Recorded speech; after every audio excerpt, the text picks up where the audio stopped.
Bonjour les amis, bienvenue sur Tu joues quoi pour cette nouvelle vidéo. Vous savez que je suis un grand fan des ruines perdues de Narak puisque j'adore ce jeu. Il est juste derrière moi, il est juste là, voilà, les ruines perdues de Narak, il est derrière, toujours dans ma collection, prêt à sortir et il sort souvent. Eh bien, voici l'extension. Les ruines de Narak. Chef d'expédition, c'est toujours des mêmes auteurs, donc Mine et Elwen. C'est toujours édité chez Yellow dans la gamme expert. C'est pour 2 à 4 joueurs pour des durées d'environ 30 minutes par joueur. On voit tout de suite les ajouts de cette extension et je vous dis mon avis juste après, comme d'habitude. À tout à l'heure.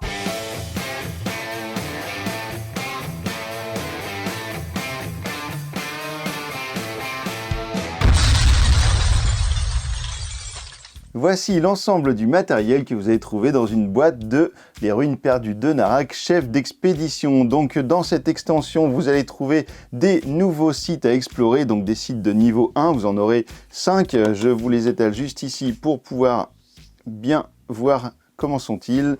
Vous aurez également 3 sites de niveau 2, donc avec des nouveaux bonus, etc. Donc des nouveaux sites à explorer.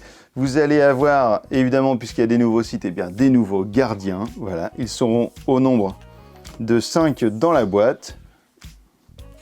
Voilà, les nouveaux gardiens, tous aussi magnifiques les uns que les autres et tout aussi féroces. On va trouver des nouvelles cartes, donc vous allez avoir 18 cartes objets, donc qui vous allez pouvoir directement mélanger au paquet de cartes que vous aviez dans votre boîte de base. Donc là, vous aurez 18 nouvelles cartes objets et vous allez avoir 12 artefacts, 12 nouvelles cartes artefacts, dont une que vous avez déjà dans la boîte qui s'appelle Clé en pierre et que vous allez devoir remplacer. C'est-à-dire que vous prenez celle-ci et vous la mettez à la place de l'autre que vous avez dans la boîte de base. Celle de la boîte de base, vous la mettez dans un coin et pour l'instant, vous l'oubliez. Alors vous pourrez toujours jouer avec l'autre lorsque vous ne jouez pas avec l'extension, mais si vous jouez avec l'extension, vous devrez mettre cette carte. Alors de mémoire, il n'y a pas grand-chose qui change à part le coût en nombre de boussoles. Vous allez avoir également des assistants, donc vous en aurez 3 nouveaux et un que vous allez remplacer également dans la boîte de base. Ensuite, au niveau du matériel que l'on connaît déjà, vous allez avoir 4 nouvelles idoles que vous allez également pouvoir ajouter à la quantité d'idoles de base du jeu. Et après, ce ne sont que des nouveautés. Alors, qu'est-ce qu'on va trouver? Eh bien, vous allez avoir des personnages. Vous allez donc maintenant avoir un départ de jeu asymétrique puisque ce sera plus le rouge contre le jaune, contre le bleu ou contre le vert. Vous aurez des personnages. Donc ici, vous allez avoir par exemple le capitaine, donc qui ressemble énormément à Nathan Drake. Vous l'aurez remarqué. Et donc, vous allez avoir des spécificités liées à votre personnage. Et vous allez également avoir des accessoires liés au personnage. Donc ici, vous avez l'exploratrice, vous avez la baronne,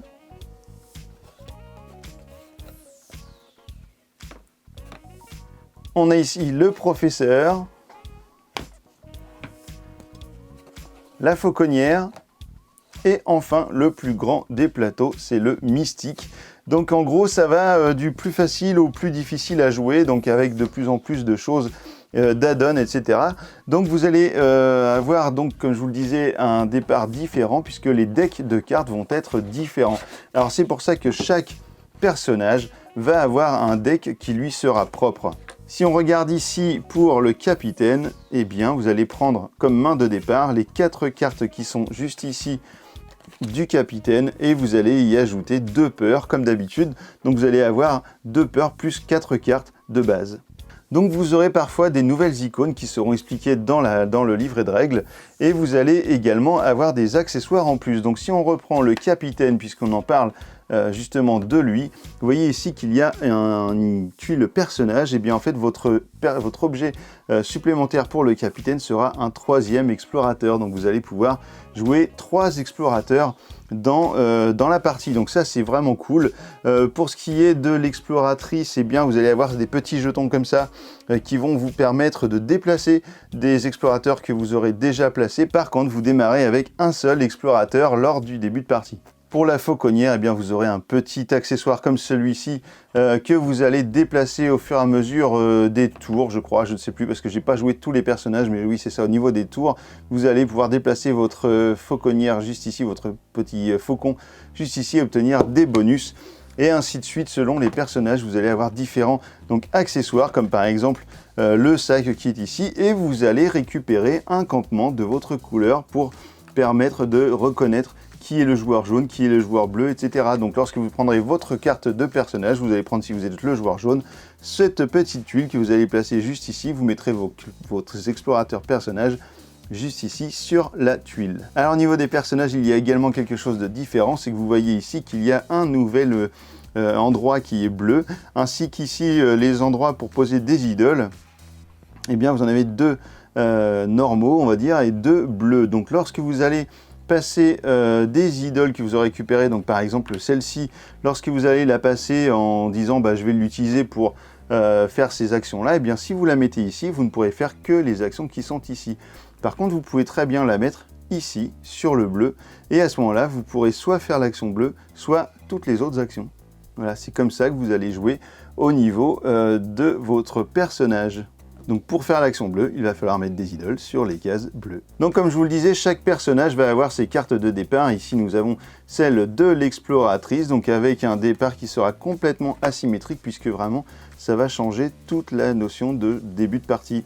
Ici pour la baronne, ici pour la fauconnière, le professeur et le mystique. Alors une option dans le jeu, c'est le sceptre lunaire. Vous allez pouvoir remplacer le sceptre qui est sur la boîte de base au niveau des cartes sur le haut du plateau et donc le remplacer par celui-ci. Et alors au lieu d'enlever une carte de chaque côté du sceptre à la fin de chaque manche, eh bien ce sera deux cartes que vous allez enlever à cause du sceptre lunaire. Vous allez trouver également des petits jetons comme ça. Donc en fait ces jetons n'ont que pour seule utilité de tirer au sort les rôles des joueurs au début de partie. C'est-à-dire que vous allez les placer face cachée, les mélanger, chacun va tirer un personnage au hasard et cela va vous donner votre personnage, votre rôle pendant la partie. Vous allez également avoir des aides de jeu qui seront très bien faites par personnage. Donc lorsque vous allez choisir votre personnage, vous prendrez votre aide de jeu qui vous expliquera vos différentes cartes qui seront un petit peu différentes et les nouveaux symboles et concepts. Donc vous aurez deux aides de jeu pour jouer aux ruines perdues de Narak, mais rassurez-vous, ça va aller très vite, vous aurez très vite pris l'habitude du jeu. On termine enfin ici par des nouvelles pistes de recherche. Donc vous avez ici la piste de recherche du lézard et vous avez au dos la piste de recherche du singe. Donc chaque piste de recherche sera bien spécifique et vous allez voir qu'il va être beaucoup plus difficile de monter sur la piste de recherche que par rapport à celle qui est de base dans le plateau. Donc vous allez prendre votre piste de recherche, la placer par-dessus l'autre, ça s'intègre parfaitement, ça recouvre tout et vous allez pouvoir donc avoir une autre manière de jouer. Donc vous avez déjà celle du plateau de base, ensuite celle du lézard si vous le souhaitez et celle du singe. Donc forcément cela va vous redonner de la jouabilité de la durée de vie à votre jeu, ça c'est sûr. Dans la notice des ruines perdues de Narak, le chef d'expédition, eh bien vous aurez les quelques petites explications que je viens de vous donner, mais vous aurez surtout des pages qui vont vous expliquer les rôles de chaque personnage et les spécificités de chaque personnage. Donc ici la baronne, donc toutes les cartes seront expliquées et les petites différences et les petites choses à savoir. Ici le mystique. Et vous allez également avoir toute une explication sur les nouvelles pistes de recherche avec par exemple ici des petites pyramides comme ça. Donc lorsque vous allez arriver sur cette case, sur ce niveau avec vos objets, votre loupe ou votre livre, enfin c'est surtout votre loupe, eh bien vous allez pouvoir acheter des tuiles qui sont ici les tuiles qui rapportent 2 points. Directement en étant ici, donc ça vous pourrez le faire dès ici en payant un des coups ici, ou bien vous allez pouvoir, lorsque vous allez grimper encore d'une case, acheter les tuiles de niveau 2 qui sont juste ici. Donc ça c'est plutôt sympa. Et puis vous allez donc avoir ici l'explication du temple du lézard avec un gardien qui va arriver lorsqu'une loupe va arriver sur cette rangée, on va dire. Et donc ici vous allez avoir des précisions sur certaines cartes. Enfin en gros la notice, la règle du jeu de cette extension là est vraiment très très bien faite. Comme la livre, celle du jeu de base, c'est vraiment trop bien fait. On est encore dans du top qualité avec l'extension des ruines perdues de Narak. On se retrouve dans un instant pour les avis sur cette extension, à tout de suite. Alors voilà, maintenant vous savez tout donc sur les ruines perdues de Narak, chef d'expédition. Alors une petite information, c'est qu'évidemment vous êtes obligé d'avoir le jeu de base des ruines de Narak pour jouer avec cette extension. Vous ne pouvez pas jouer juste avec ça c'est bien évident. Qu'est-ce que j'ai pensé de cette extension? Eh bien au niveau de la quantité de matériel, vous avez vu, c'est quand même assez astronomique. Il y a beaucoup de choses. L'apport des des personnages, pardon, parce que j'aime bien le personnage du capitaine. C'est mon côté Uncharted. Voilà, donc l'ajout des personnages, c'est vraiment super cool. Ça, c'est une super bonne idée parce que ça rend asymétrique le jeu dès le départ et ça, ça fait du bien. Par contre, le seul problème, c'est que ça ralentit, je trouve, la partie. C'est qu'on s'est fait la même réflexion. C'est que ça nous fait, ça ajoute de la difficulté. Alors déjà, il faut penser à beaucoup de choses dans les ruines perdues de Narak, parce que c'est quand même assez complet, hein, on est quand même dans un jeu expert. Et cette partie-là du jeu, cet ajout, rajoute de la complexité et donc du temps de jeu et de réflexion. Donc ça ralentit un peu le jeu, je trouve, mais voilà, ça vaut le coup quand même parce que cet ajout est vraiment sympa. On a l'impression parfois qu'il y a des personnages qui peuvent être un peu cheatés et puis être un peu plus sympas que les autres, mais non, en fait, c'est très bien équilibré et puis chaque personnage va pouvoir évoluer comme ça et puis vous allez prendre un démarrage qui est différent à chaque fois, et du coup ça redonne une belle rejouabilité au jeu et ça c'est vraiment chouette. Au niveau par contre de la piste de recherche, et là pour le coup c'est quand même très difficile d'avancer sur cette piste de recherche puisque les conditions pour avancer sont de plus en plus difficiles, puisqu'il va falloir des modes de transport en plus ou alors plus d'objets, etc. Donc je trouve que c'est vachement dur. Déjà sur le jeu de base, c'est quand même assez dur. On n'a jamais réussi nous encore à aller chercher le plus haut niveau de récompense. Et là avec ces pistes de recherche là, c'est quasi mission impossible. Donc peut-être il va falloir essayer de rejouer pour retrouver les failles du jeu, puis essayer d'aller chercher comme ça les petits jetons avec le maximum de points de victoire en haut, mais c'est quand même vachement plus dur. Et du coup, je sais pas si on jouera souvent avec la piste de recherche du lézard ou du singe. Donc écoutez, voilà, au niveau du matériel, rien à dire, c'est super. Le matos, il est toujours aussi beau, aussi bon. Le jeu est toujours aussi beau, aussi bon. C'est du tout bonheur. C'est un petit peu cher, je trouve. Ça coûte 30 € la boîte. C'est quand même la moitié, je crois, du prix de... J'avais payé combien? J'avais payé 60 € je crois, pour la boîte de Narak. Bon, on est quand même sur la moitié du prix du jeu de base. Je trouve que c'est un petit peu cher. À 23 €, on va dire, ça aurait été bien. 30 €, c'est un poil cher quand même.